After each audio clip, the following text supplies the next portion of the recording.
Right, with us we have Namibian coach Letu Hamhola. Now Letu, you had a very successful year in 2012, taking our top athletes to the Olympics, and they all did very well there. Maybe just give us a short wrap on the year. What were the highlights for you?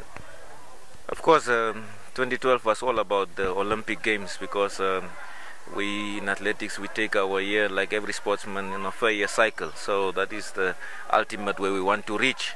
So this year we of course made the Olympic standards with and I was also part of the Olympic team in which we saw very good results. I mean, Shipe competed in the first Olympics. She made the semi-final there.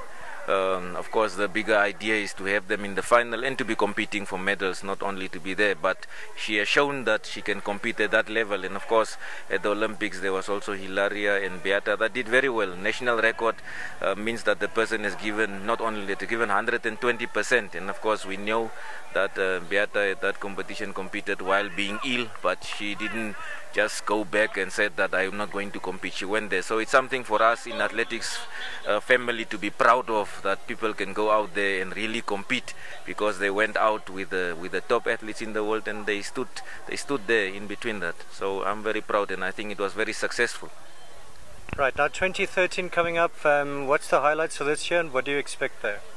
Of course, we have had some good results. We said that at the end of the day, when Frankie and Agnes and those guys were competing, we used to see guys competing in the Diamond League and so on.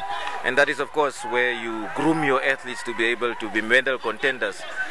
So this year, of course, Shipe has been there. She competed in the IAAF Grand Prix in Madrid, and of course Globin has been coming very strongly, competing in the indoor championships in Istanbul, setting up national records from 60 meters, 100 and 200 meters.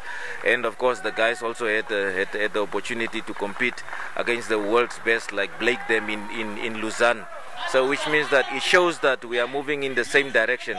Of course, we want to, at the end of the day, we are judged by results, and we want to see our athletes competing, not only just participating, but competing at this level. So which means that we are working much ahead. As you can see that the athletes have not gone on holiday yet. We are working throughout. We'll just take a few days on and compete and work much harder so that we can compete with those guys that are running, that are setting the tracks alight, because that is where we want to be.